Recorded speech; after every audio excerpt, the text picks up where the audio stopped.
Puji Tuhan, Shalom.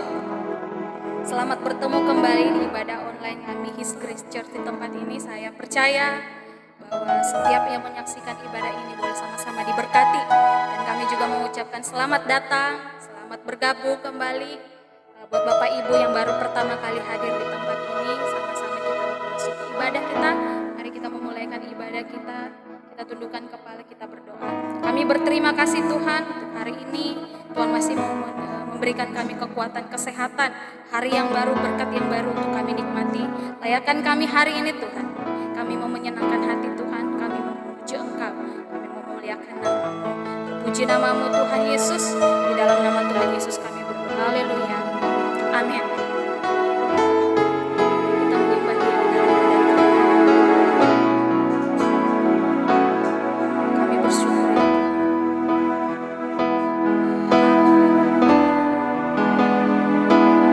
Yesus Kau kebenaran yang menyelamatkanku.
dalam nama Tuhan Yesus Kristus. Haleluya. Amin. Mari sama-sama kita memuji Tuhan, bersorak bagi namanya. Kita katakan terpujilah namamu Tuhan.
Percaya bahwa puji-pujian ini mendatangkan sukacita untuk saya dan saudara semua. Hanya kita mau mendengarkan firman Tuhan, mari kita siapkan hati kita. Kita percaya bahwa firman-Nya yang menjadi kekuatan hidup kita sepanjang kita masih hidup di dunia ini. Tangan Tuhan tidak pernah terlepas dari kehidupan kita, selalu ada yang memegang hidup kita. Percayalah bahwa Yesus tidak pernah meninggalkan hidup kita walau sedetik pun. Kami percaya Tuhan, dalam setiap kesusahan kami Engkau ada menjadi penghibur kami Tuhan.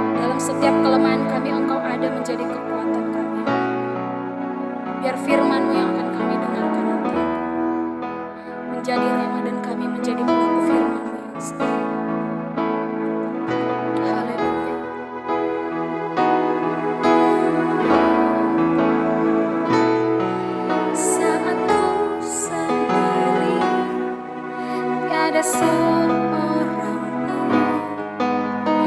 yang memperhatikanku seperti Kau Tuhan. Saat ku berjalan dalam lembah kelam, ku percaya Kau selalu sertaku. Dengan iman berkata, saat ku sendiri, tiada seorang yang memperhatikanku seperti Kau Tuhan.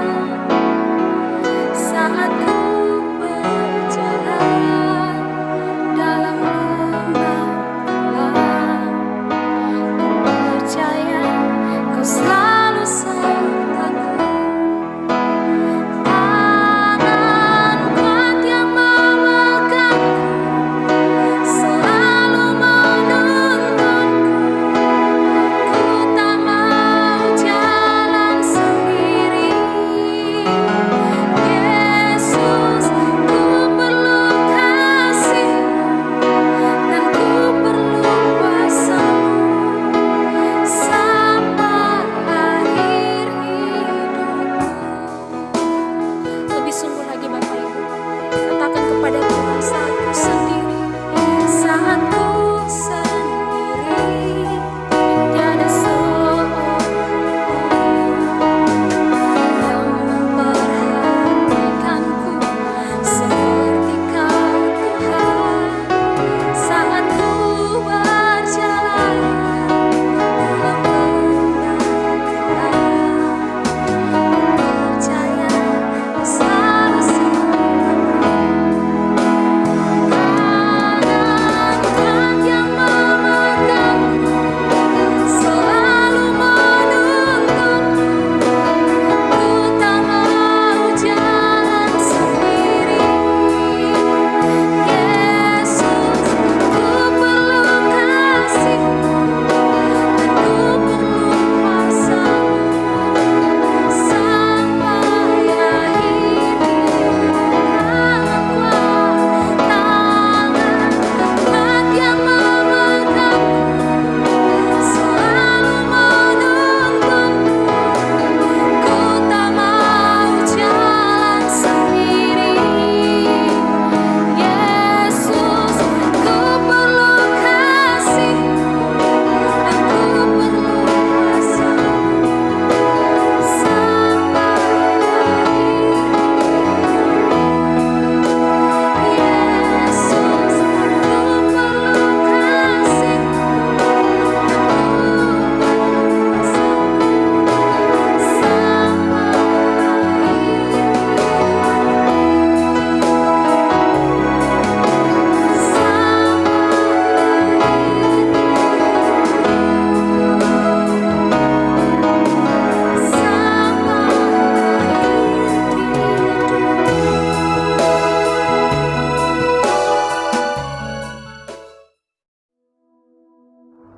Puji Tuhan, kembali kita bersama-sama berjumpa dalam ibadah online bersama His Grace Church Cabang Jakarta.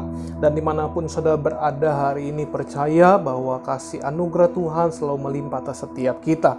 Mari kita satukan hati, kita berdoa sebelum kita masuk dalam firman Tuhan. Bapa, kami mengucap syukur berterima kasih atas segala anugerah kasih karunia-Mu bagi setiap kami. Dalam setiap kami boleh melewati hari-hari ini, kami percaya Tuhan tidak pernah meninggalkan kami sedetik pun. Karena itu Bapa, setiap pujian pengagungan kami yang kami naikkan ke hadapan hadirat-Mu, biarlah menyenangkan hati-Mu.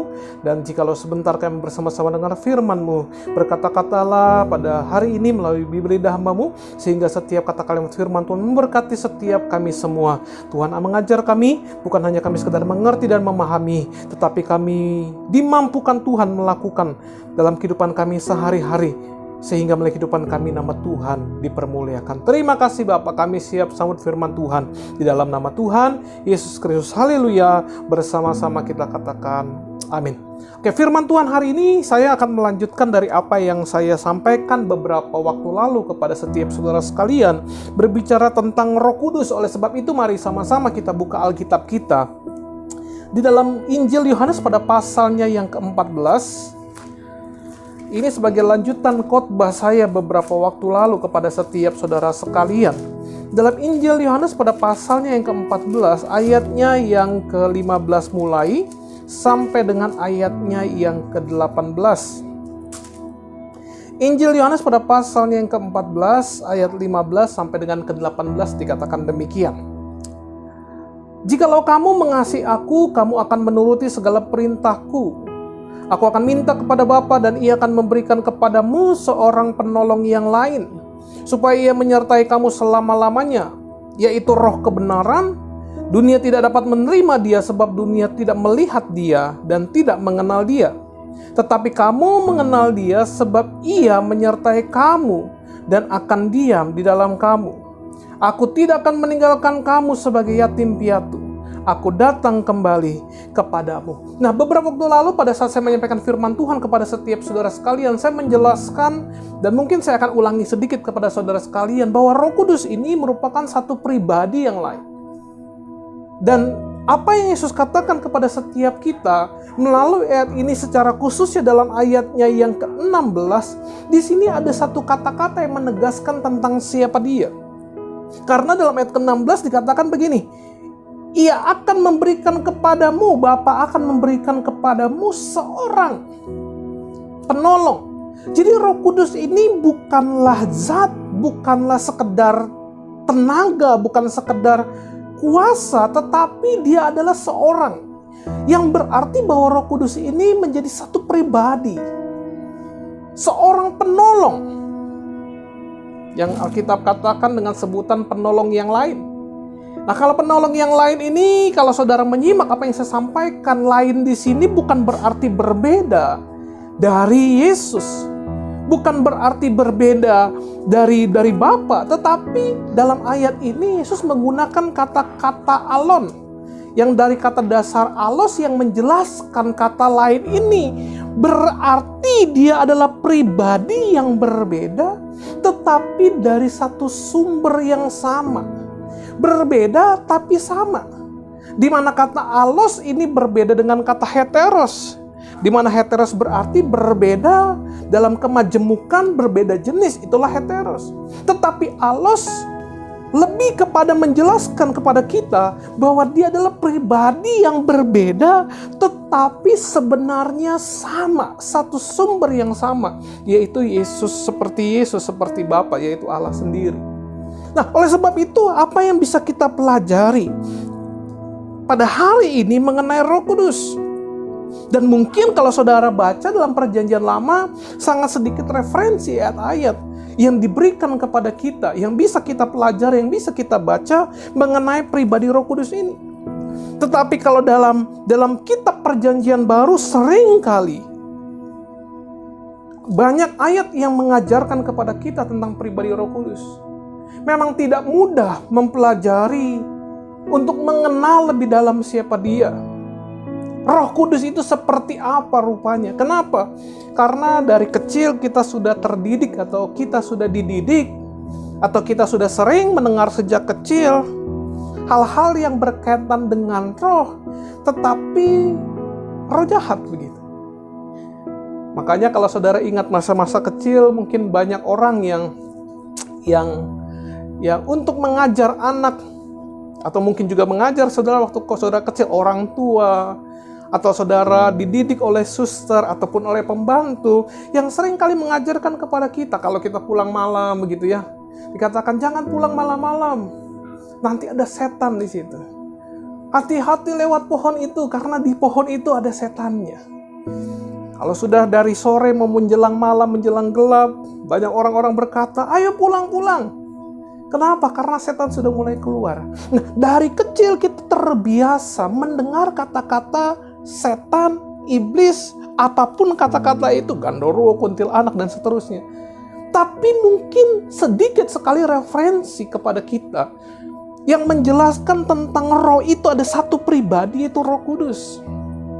Makanya hari ini kita sama-sama akan mendalami firman Tuhan tentang siapa itu Roh Kudus dan apa yang menjadi pekerjaan daripada Roh Kudus sehingga Bapa mengirimkan Roh Kudus kepada setiap kita semua.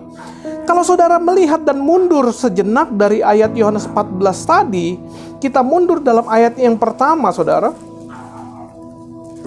Yohanes 14 ayatnya yang pertama dikatakan begini. Janganlah gelisah hatimu, percayalah kepada Allah. Percayalah juga kepadaku. Nah, kata-kata Yesus dalam Yohanes 14 ayat yang pertama, ini terjadi pada saat Yesus di malam terakhirnya menjelang penyaliban. Pada saat Yesus makan bersama-sama dengan murid-muridnya, banyak hal yang Yesus ajarkan, termasuk di mana Yesus membasuh kaki murid-muridnya, di mana Yesus berbicara kepada mereka, menjelaskan tentang Roh Kudus. Tapi di dalam pembicaraan itu juga Yesus menegur dan mengingatkan kepada mereka, janganlah gelisah hatimu. Kenapa Yesus berkata janganlah gelisah hatimu? Nah, kalau saudara mundur dalam Yohanes pasal ke-13 ayat yang ke-36 sampai dengan 38, di sana dikatakan begini, saudara.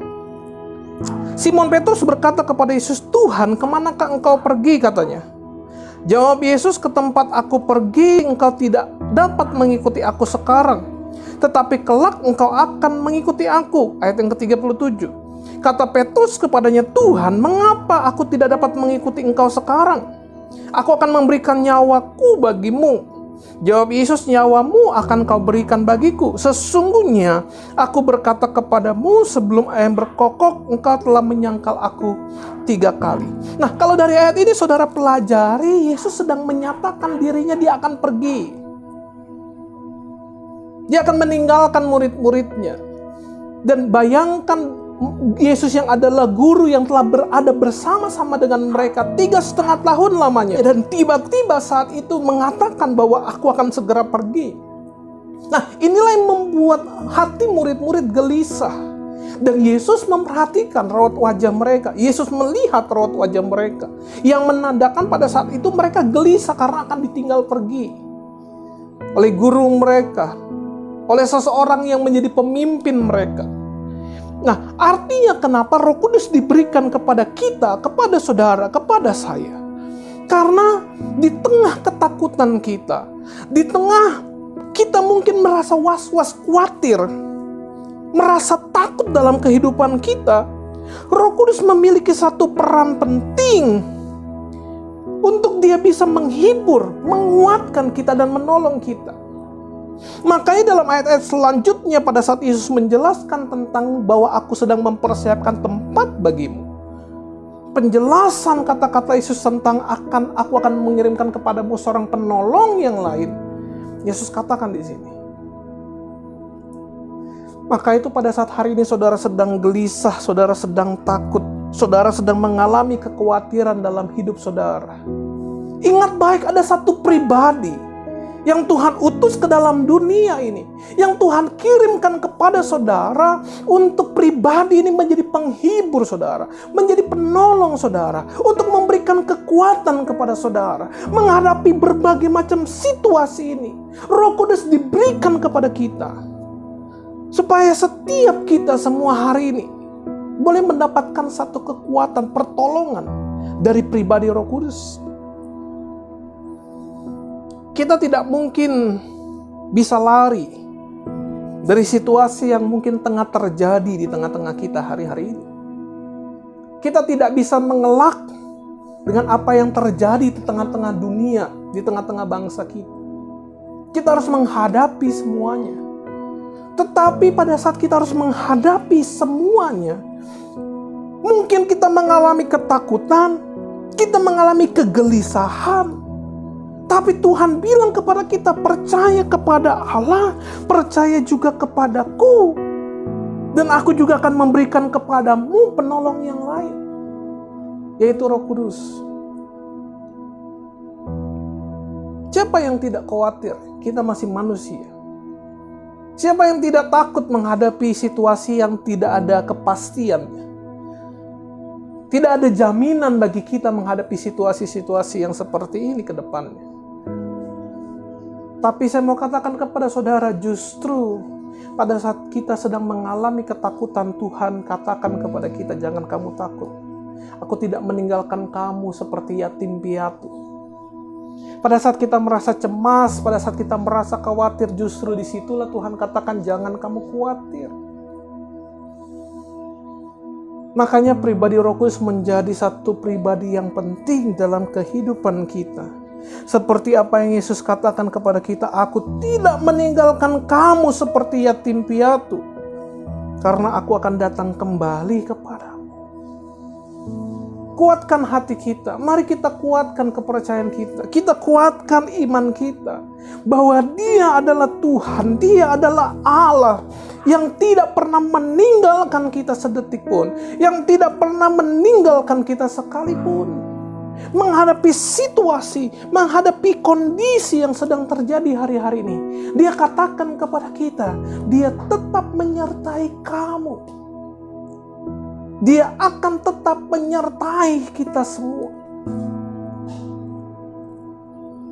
Oleh sebab itu hari ini, kalau Tuhan mau mengingatkan kepada kita kenapa penting bagi setiap kita untuk percaya, untuk mengimani bahwa Roh Kudus diberikan kepada setiap kita. Karena Roh Kudus diberikan menjadi penolong bagi kita. Di tengah kita mengalami kegelisahan, mengalami ketakutan, mengalami kekhawatiran, Roh Kudus yang menjadi penghibur, Roh Kudus yang menjadi penolong kita. Yang kedua, apa yang bisa kita pelajari? Coba saudara buka Yohanes pada pasalnya yang ke-16. Ayatnya yang ke-13. Yohanes pada pasal yang ke-16, ayat yang ke-13. Dikatakan begini saudara. Tetapi apabila Ia datang, yaitu Roh kebenaran, Ia akan memimpin kamu ke dalam seluruh kebenaran. Sebab Ia tidak akan berkata-kata dari dirinya sendiri, tetapi segala sesuatu yang didengarnya, itulah yang akan dikatakannya. Dan Ia akan memberitakan kepadamu hal-hal yang akan datang. Saya suka kata-kata di sana dikatakan begini. Apabila Ia datang, itu Roh kebenaran, Ia akan memimpin kamu, memimpin saudara dan saya ke dalam seluruh kebenaran, bukan kebenaran yang sebagian, tapi kebenaran yang menyeluruh, seluruh kebenaran itu. Kalau saudara perhatikan dalam kitab-kitab perjanjian lama, mungkin kita jarang melihat peran Roh Kudus di dalam perjanjian lama. Sekalipun kita mungkin sering membaca Roh Tuhan berkuasa, Roh Tuhan melayang-layang di atas permukaan air dan seterusnya. Tetapi dalam perjanjian baru, kenapa baru Roh Kudus diberikan pada saat itu? Kenapa Roh Kudus diberikan bukan sejak zaman perjanjian lama, tapi masa perjanjian baru? Kalau saudara melihat dalam kehidupan orang-orang dalam perjanjian lama, mereka harus hidup dalam hukum Taurat. Mereka terikat kepada hukum Taurat. Keselamatan mereka adalah keselamatan yang mereka terima pada saat mereka melakukan hukum Taurat. Dan yang seringkali kalau kita melihat hal itu, kita melihat ada resiko besar bagi mereka yang tidak melakukan hukum Taurat secara benar. Resiko yang besar akan menanti mereka pada saat mereka tidak mentaati hukum itu. Nah, kita sebagai orang-orang yang hidup dalam perjanjian baru seringkali berkata begini, wah enaklah kami yang hidup dalam perjanjian baru. Resiko besar itu sudah Tuhan tanggung, sudah Yesus selesaikan. Resiko yang besar akibat dosa yang saya lakukan, Yesus sudah selesaikan di kayu salib. Sehingga seringkali kita berpikir, hidup dalam zaman perjanjian baru justru lebih mudah, lebih enak. Tapi pertanyaan saya, setelah saya coba merenungkan, kenapa kalau hidup dalam perjanjian baru lebih mudah dibandingkan hidup dalam zaman perjanjian lama? Kenapa Roh Kudus tidak diberikan di zaman perjanjian lama? Kenapa justru dalam zaman perjanjian baru Roh Kudus diberikan kepada kita? Di mana Roh Kudus diberikan kepada kita untuk menuntun saudara, menuntun saya kepada seluruh kebenaran.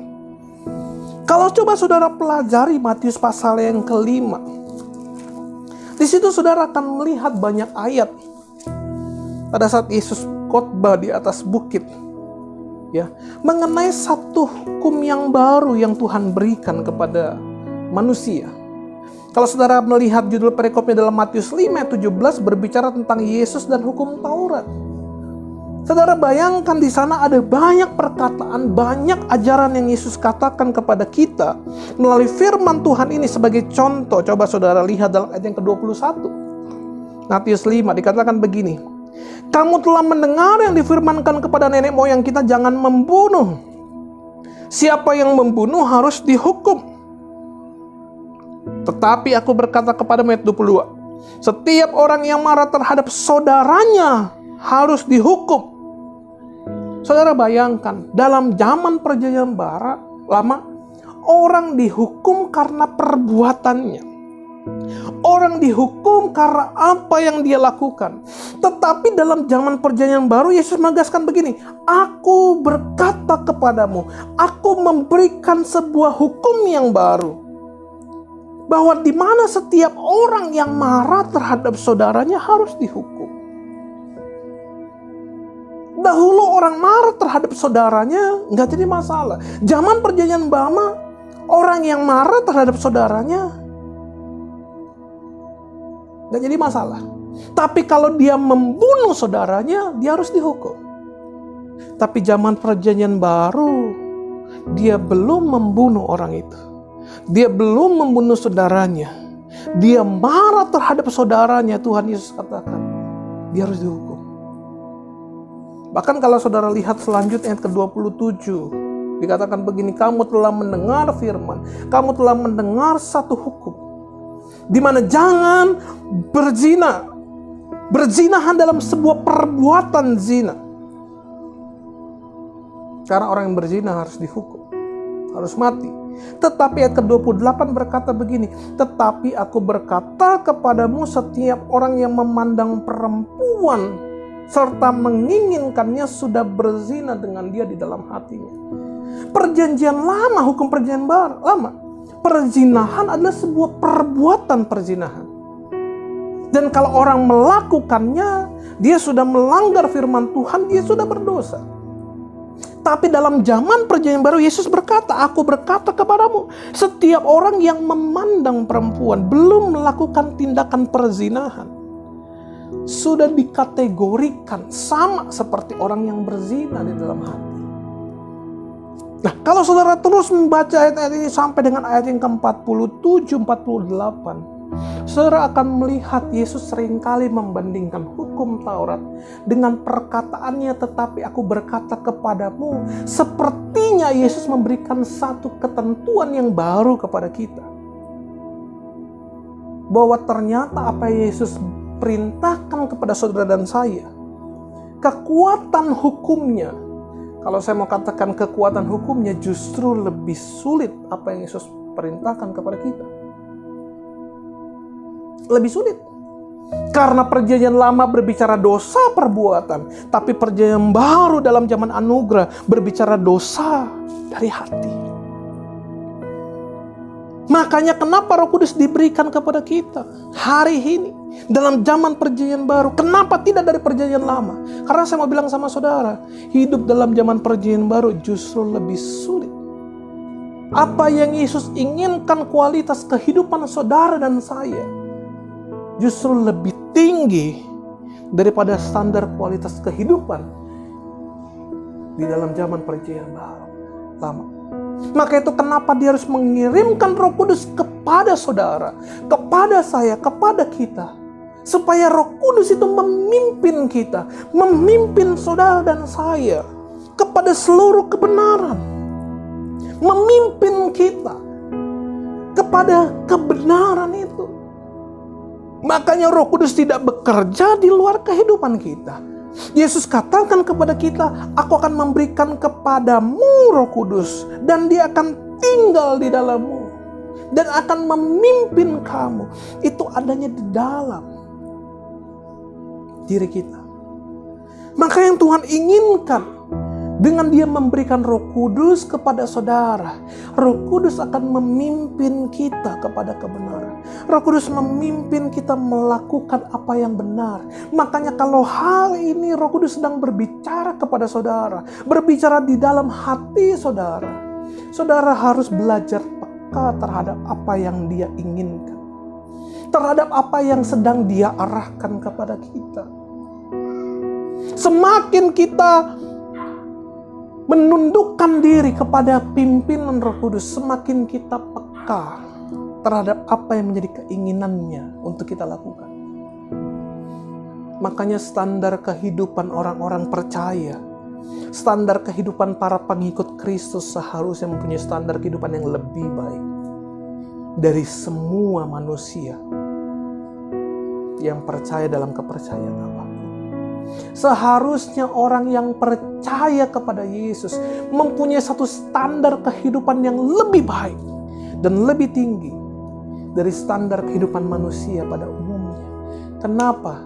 Karena saudara dan saya diberikan Roh Kudus dalam hati kita, supaya Roh Kudus memimpin kita, memimpin saudara dan saya kepada kebenaran. Yang ketiga, apa yang bisa kita pelajari dari pribadi Roh Kudus itu? Kenapa Roh Kudus diberikan kepada kita? Yang ketiga saya mau katakan, kalau tadi yang pertama, kenapa Roh Kudus diberikan kepada kita? Roh Kudus diberikan kepada kita supaya pada saat kita takut, pada saat kita khawatir, Roh Kudus memberikan kekuatan kepada kita. Roh Kudus menolong kita di tengah kekhawatiran, di tengah ketakutan kita. Yang kedua, kenapa Roh Kudus diberikan kepada kita? Karena Roh Kudus diberikan untuk memimpin saudara, memimpin saya kepada seluruh kebenaran. Yang ketiga, kenapa Roh Kudus diberikan kepada kita? Yang ketiga, Roh Kudus diberikan untuk memampukan kita, memampukan saudara untuk kita taat kepada Tuhan. Untuk kita hidup dalam ketaatan kepada Tuhan. Coba saudara lihat Kisah Rasul pasal yang keempat ayat yang ke-19. Kisah Rasul pasal yang keempat ayat yang ke-19. Dikatakan begini di sana, Kisah Rasul 4 ayat yang ke-19, saudara.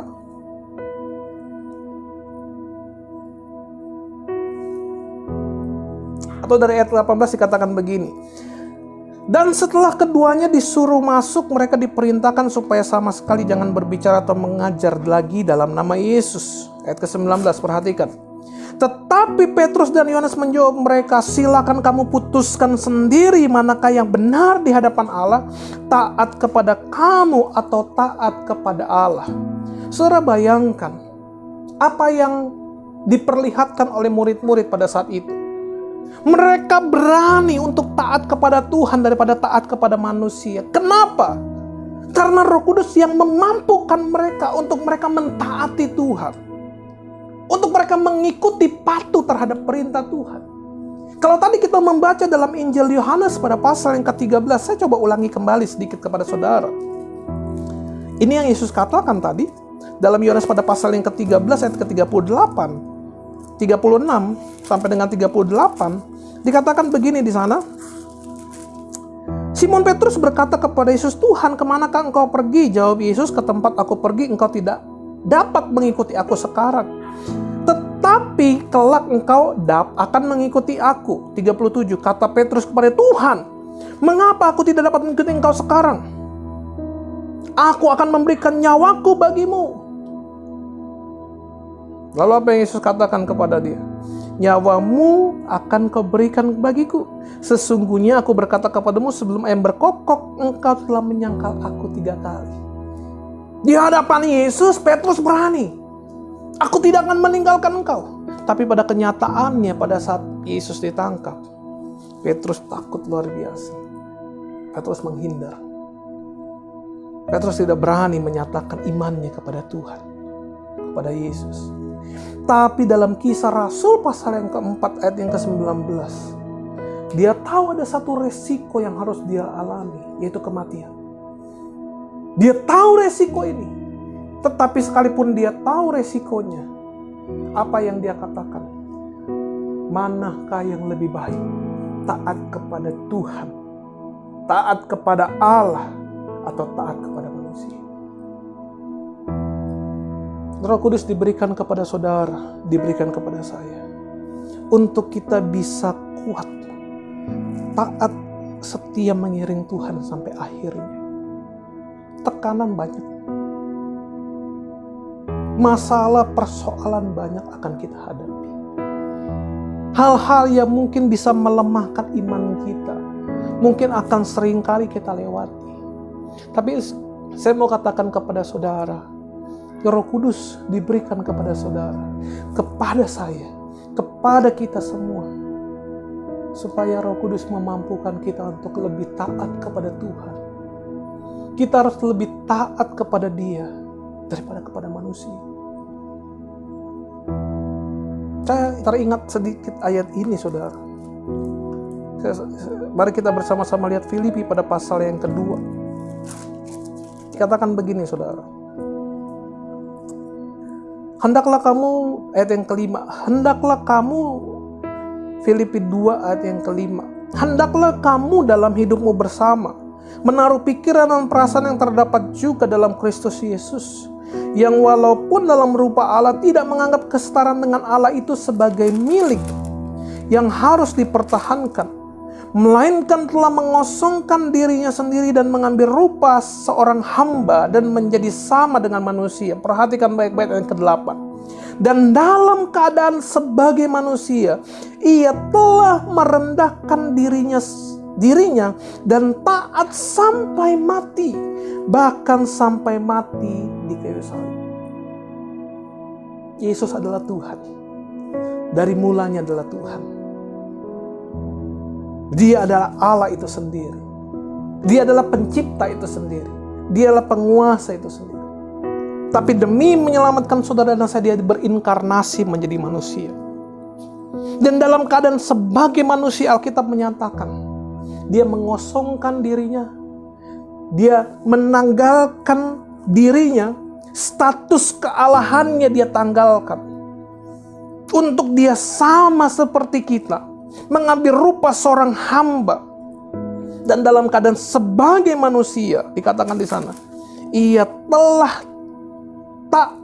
telah merendahkan dirinya dan taat sampai mati. Dalam keadaan sebagai manusia, dia memberikan teladan kepada kita untuk taat. Dan saudara tahu apa yang terjadi akibatnya. Ayat yang ke-9, itulah sebabnya. Ini satu kata kunci. Kenapa kita bisa memanggil dia Tuhan? Kenapa kita bisa memanggil dia Juru Selamat, penguasa segala-galanya? Karena ayat ke-9 berkata jelas, itulah sebabnya. Satu hukum sebab akibat. Karena Yesus sudah taat, maka Allah, kalau saya mau katakan Bapa, sangat meninggikan Yesus. Dan apa? Mengaruniakan kepadanya nama di atas segala nama. Jadi surga berbicara kerajaan, berbicara kuasa, dan berbicara otoritas. Dan karena Yesus taat, maka Bapa memberikan satu wewenang penuh, memberikan sebuah otoritas tertinggi kepada Yesus karena ketaatannya. Di mana dia mati di kayu salib, taat sampai mati di kayu salib, memberikan otoritas kepada Yesus, dan nama Yesus mengaruniakan kepadanya nama di atas segala nama yang ada. Ya, dari segala nama yang ada, ya, supaya dalam nama Yesus bertekuk lutut segala yang ada di langit ini berbicara surga, yang ada di bumi berbicara kehidupan saudara dan saya sebagai manusia, maupun yang ada di bawah bumi itu kehidupan orang mati. Ya, dan segala lidah mengaku Yesus Kristus adalah Tuhan, bagi kemuliaan Allah Bapa. Jadi nama Yesus menjadi satu nama yang menyelamatkan. Kenapa? Karena Yesus sudah taat. Makanya hari ini kita hanya bisa melihat kemuliaan pada saat kita berjalan dalam ketaatan. Pada saat kita memberi diri dalam ketaatan terhadap apa yang Tuhan perintahkan kepada kita, terhadap apa yang Tuhan mau untuk kita lakukan, maka kita bisa melihat kemuliaan. Tuhan memberikan mahkota yang terindah bagi kita. Selama kita hidup dalam ketaatan, maka mahkota itu menjadi bagian milik kita semua. Saya akan putarkan satu klip kepada saudara yang menjadi satu pesan penutup bagi kita untuk kita hidup dalam ketaatan sampai akhirnya. Selamat menyaksikan.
Nah, saudara sudah diberkati melalui klip ini dan juga melalui firman Tuhan. Saya akan tutup firman Tuhan sebagai kesimpulan kita. 3 hal yang saya sampaikan kepada saudara semua. Kenapa Roh Kudus diberikan kepada kita? Yang pertama, Roh Kudus diberikan untuk memampukan kita mengatasi ketakutan dan kekhawatiran kita. Yang kedua, kenapa Roh Kudus diberikan kepada kita? Roh Kudus diberikan kepada kita supaya Roh Kudus menuntun saudara dan saya mengerti kebenaran, mengenal kebenaran, menuntun kita kepada kebenaran. Dan yang ketiga, Roh Kudus diberikan kepada kita untuk memampukan kita hidup dalam ketaatan kepada Tuhan. Orang yang taat dan setia sampai akhir, Tuhan katakan dia akan menerima mahkota kemuliaan daripada Bapa di surga. Selamat berjuang, dan mari sama-sama kita berjuang taat sampai pada akhirnya. Tuhan Yesus memberkati kita semua. Puji Tuhan, kita telah mendengarkan firman Tuhan dari hamba-Nya. Biarlah firman Tuhan yang telah kita dengarkan boleh menjadi kekuatan untuk kita, sama-sama kita menjadi berkat satu dengan yang lain. Saatnya kita mau masuk ke dalam Tuhan. Yang pertama, bagi Bapak Ibu yang rindu untuk mendapatkan pelayanan doa dan konseling, silakan menghubungi nomor telepon yang ada di bawah. Dan yang kedua, bagi Bapak Ibu yang mau memberikan persembahan, boleh mentransfernya lewat nomor rekening berikut ini. Terima kasih.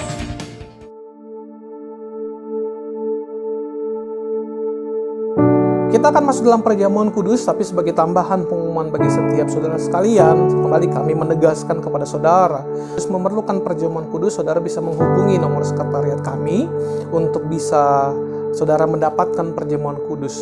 Dan juga selanjutnya setelah ibadah ini kami mengundang setiap saudara sekalian yang mungkin baru pertama kali mengikuti ibadah online bersama kami, ataupun saudara yang rindu untuk masuk ke dalam aplikasi bersama-sama dengan kami dalam aplikasi Google Meet Hangout bersama HGC Jakarta. Saudara bisa mengklik tautan yang ada di deskripsi video ini, maupun saudara bisa menuliskannya seperti kode yang ada di bawah ini. Jadi saudara harus mendownload dahulu, atau saudara kalian sudah memiliki aplikasi Google Meet. Tapi kalau saudara yang belum, saudara bisa mendownloadnya di App Store maupun Play Store dengan mencari Google Meet untuk saudara download, dan saudara akan masuk melalui aplikasi, melalui akun email Gmail saudara. Dan pada saat saudara sudah masuk ke dalam aplikasinya dan login di sana, saudara bisa mengklik kode meeting yang ada di bawah ini untuk kita bisa bersama-sama berjumpa. Ataupun saudara bisa yang rindu didoakan secara langsung bertatap muka secara virtual, kita bisa berjumpa di dalam aplikasi Google Meet Hangout bersama His Grace Church Jakarta. Kita masuk dalam perjamuan kudus. Sebelumnya saya akan bacakan firman Tuhan bagi setiap saudara sekalian yang terdapat dalam 1 Korintus pada pasal yang ke-11. Ayatnya yang ke-23 sampai dengan 24 dikatakan begini, saudara. Sebab apa yang telah aku teruskan kepadamu telah aku terima dari Tuhan, yaitu bahwa Tuhan Yesus pada malam waktu ia diserahkan mengambil roti, dan sesudah itu ia mengucap syukur atasnya. Ia memecah-mecahkannya dan berkata, inilah tubuhku yang diserahkan bagi kamu. Perbuatlah ini menjadi peringatan akan aku. Jadi jelas apa yang Yesus katakan di sana, apa yang telah aku teruskan kepadamu telah aku terima dari Tuhan. Jadi yang Paulus mau tegaskan kepada kita bahwa ajaran perjamuan kudus yang dia berikan, dia teruskan melalui ayat-ayat berikutnya, dia terima langsung dari Tuhan. Kata dia menerima dari Tuhan, aku terima dari Tuhan, memakai kata paralabon yang terdiri dari kata para dan lambano, yang menyatakan bahwa Paulus menerima ini seperti seseorang yang sedang berbicara kepadaku di sebelahku. Artinya bahwa perjamuan kudus adalah satu hal yang harus kita lakukan, saudara dan saya lakukan. Memang Alkitab tidak pernah membicarakan kapan harus dilakukan. Tapi kalau kita mengacu kitab kisah para rasul, yang murid-murid lakukan setiap hari mereka berkumpul. Pada saat mereka berkumpul, mereka memecahkan roti, berdoa, mendengarkan firman Tuhan. Jadi dalam setiap pertemuan ibadah kita, kapanpun waktunya, kita bisa menyatu dengan tubuh dan darah Tuhan untuk mengingat segala kebaikan Tuhan. untuk mengingat segala karya yang Tuhan sudah berikan bagi kita. Oleh sebab itu hari ini juga kita bisa melakukan perjamuan kudus, kita bisa menyatu dengan tubuh dan darah Yesus. Ya, karena tubuh dan darahnya sudah diberikan kepada saudara, kepada saya. Karena itulah karya terbesar Tuhan bagi setiap kita semua. Mari kita satukan hati, kita masuk dalam perjamuan kudus, dan kita angkat roti untuk kita bersama-sama kita ucapkan. Karena apa yang kita ikat di bumi terikat di surga, yang kita lepaskan di bumi akan terlepas di surga. Mari kita berdoa bersama-sama di dalam nama Tuhan Yesus. Inilah roti yang turun dari surga. Inilah tubuh Yesus Kristus yang tergantung di kayu salib untuk memberikan kami keselamatan, hidup kekal di dalam kerajaan surga. Oleh kuasa tubuh Kristus menyempurnakan setiap tubuh kami, sehingga mulai hari ini setiap penyakit di dalam tubuhku disembuhkan. Kami bersyukur kemanapun kami melangkah, kemanapun kami pergi, dijaga, dilindungi, tidak celaka, tidak bahaya. Dalam nama Tuhan Yesus, inilah tubuh Yesus Kristus. Mari kita makan dengan iman, inilah tubuh Yesus Kristus.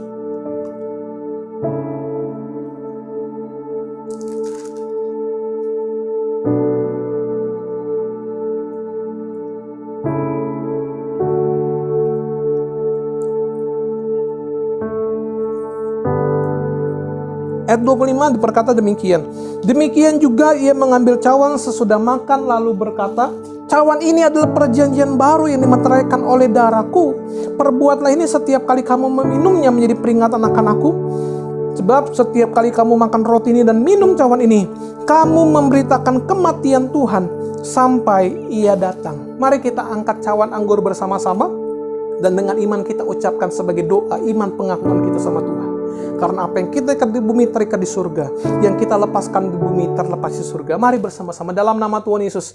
Inilah darah Yesus Kristus yang telah tercurah di kayu salib sebagai perjanjian yang baru dan yang kekal, untuk memberikan kami keselamatan, pengampunan, penebusan atas segala dosa dan kesalahan kami. Mulai hari ini kami termeterai sebagai anggota keluarga kerajaan Allah yang dijanjikan punya rumah di bumi, punya rumah di sorga. Oleh kuasa darah Kristus, oleh bilurnya, segala penyakitku dari ujung kepala sampai ujung kaki kami sehat sempurna. Peredaran darah sempurna, setiap sel saraf sempurna. Kami bersyukur oleh kuasa tubuh dan darahnya, kami diangkat menjadi anak Allah, menjadi ahli waris kerajaan sorga, yang diberkati Tuhan di bumi seperti di surga. Di dalam nama Tuhan Yesus, inilah darah Yesus Kristus. Mari kita minum bersama, inilah darah Kristus.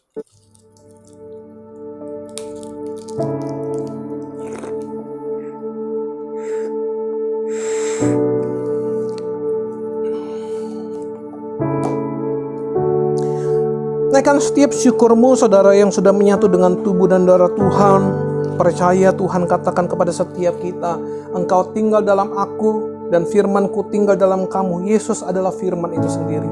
Pada saat Yesus tinggal dalam saudara, saudara tinggal dalam Tuhan. Tuhan katakan apa yang saudara minta, Tuhan berikan kepada saudara. Apa yang saudara butuhkan, Allahku akan memenuhi segala keperluanmu menurut kekayaan dan kemuliaan. Naikkan setiap doa saudara kepada Tuhan. Bapa, berkati setiap mereka, apapun ini pergumulan mereka hari ini, kami percaya Tuhan tahu. Tuhan, kami percaya Tuhan sanggup lakukan banyak perkara mujizat dalam setiap kehidupan kami semua. Ajar kami untuk kami boleh mengerti akan setiap rencana Tuhan, karena kami tahu rencana Tuhan pastilah yang terbaik bagi setiap kami. Terima kasih Bapa, terima kasih Yesus, terima kasih Roh Kudus. Saudara yang punya minyak di rumah, saudara bisa angkat minyak saudara untuk kita berdoa bersama-sama. Karena seperti Markus 6 ayat 12-13, Yakobus 5 ayat 14, murid-murid pada saat mereka mendoakan orang sakit, mereka gunakan minyak. Yakobus juga yang menjadi soko guru memerintahkan kepada setiap kita, kalau di antara kamu ada yang sakit, panggillah penatua jemaat, doakan dengan minyak, oleskan dengan minyak. Dengan Tuhan yang menyembuhkan setiap kita. Mari kita doa sama-sama. Dalam nama Tuhan Yesus, kami menyerahkan setiap tetes, setiap oles minyak ini penuh kuasa. Dioleskan kepada yang sakit disembuhkan Tuhan. Yang terikat setan dilepaskan. Bahkan setiap yang tidak kudus dikuduskan oleh Tuhan. Dalam nama Tuhan Yesus, setiap tetes, setiap olesnya penuh kuasa. Seperti Markus 6 ayat 12-13, Yakobus 5 ayat 14, di dalam nama Tuhan Yesus Kristus. Terima kasih Bapa, terima kasih Yesus. Tuhan, kami bersyukur di akhir ibadah ini kami menyerahkan setiap pokok-pokok doa yang sudah jemaat-Mu kirimkan, baik melalui link pokok doa maupun disampaikan melalui WhatsApp. Tuhan berkati setiap mereka. Mereka yang berdoa untuk pemulihan keluarga mereka, pemulihan hubungan orang tua mereka yang mungkin saat ini sedang mengalami masalah keluarga. Tuhan, kami percaya tidak ada di dalam firman Tuhan, Tuhan menginginkan perceraian. Karena itu Bapa, kami berdoa Tuhan, pulihkan keluarga mereka, persatukan kembali setiap hubungan yang rusak. Karena kami percaya Engkau datang ke dalam dunia ini untuk memulihkan hubungan kami manusia yang rusak dengan Allah Bapa. Dan biarlah kami hari ini, setiap hubungan yang rusak antar sesama manusia, pasangan-pasangan suami istri, Tuhan pulihkan. Juga kami berdoa untuk pemulihan keadaan ekonomi yang karena terdampak corona ini Tuhan. Kami percaya banyak jemaat-jemaat-Mu mungkin yang mengalami dampaknya, tetapi kami percaya mampukan kami untuk kami keluar sebagai pemenang dari setiap masalah persoalan yang Tuhan izinkan terjadi di tengah-tengah bangsa kami, di tengah-tengah dunia ini. Tuhan, pulihkan keadaan mereka, cukupkan apa yang mereka perlukan, apa yang mereka harus makan. Kami percaya Tuhan tidak pernah meninggalkan setiap kami. Tuhan sanggup memelihara setiap kami semua. Juga proses mutasi pekerjaan mereka ke tingkat pusat, Tuhan berkati, supaya mereka diberikan jabatan yang baru untuk kemuliaan nama Tuhan semata. Juga pemulihan kesehatan keluarga mereka juga Tuhan berkati, supaya keluarga-keluarga juga diberkati Tuhan. Anak-anak, orang tua, kakak beradik, Tuhan berkati setiap mereka. Biarkan apapun semua menjadi pokok doa kami hari ini. Kami percaya Tuhan tahu, Tuhan Maha mengetahui, dan Tuhan sanggup memberikan yang terbaik bagi setiap kami. Terima kasih Bapak, terima kasih. Kami sekali lagi memberkati bangsa ini. Tuhan berkati bangsa Indonesia. Tuhan berkati pemimpin-pemimpin di bangsa kami, dari yang tertinggi sampai yang terendah, dalam menghadapi situasi-situasi yang terjadi sekarang ini. Mampukan mereka untuk melihat jalan keluar yang daripada Tuhan. Berikan hikmat marifat-Mu kepada setiap pemimpin di bangsa ini, supaya kami boleh melalui semua ini bersama-sama. Berkati juga gereja-gereja Tuhan dimanapun berada, yang melaksanakan ibadah online maupun offline. Tuhan berkati. Biarlah kami boleh selalu bersuka cita, karena kami percaya kuasa-Mu tidak pernah dibatasi oleh ruang dan waktu. Kami percaya dimanapun kami berada, dimanapun kami memuji Tuhan, ada Tuhan di sana. Dan kami percaya hidup kami adalah gereja Tuhan. Dan dimanapun kami berada, ada gereja Tuhan di situ. Dan kami bersyukur, berkati His Grace, keluarga besar His Grace diberkati. Dari senior pastor diberkati, Pastor Daniel Julian Lau bersama keluarga terpelihara.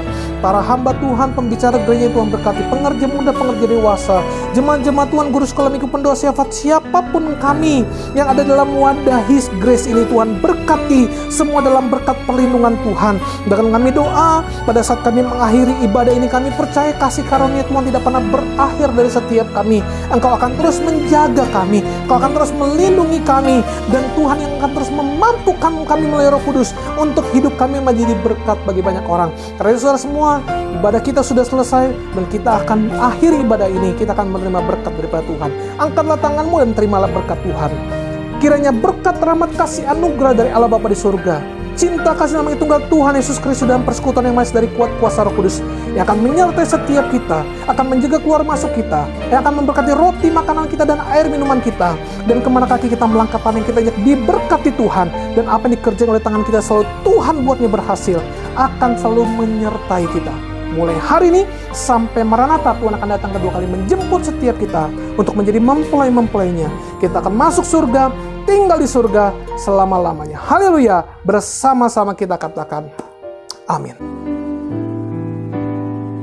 Aku punya Tuhan yang besar, yang telah berjanji dan sanggup menggenapi. Imanku bersepakat percaya kuasanya. Ku terima sekarang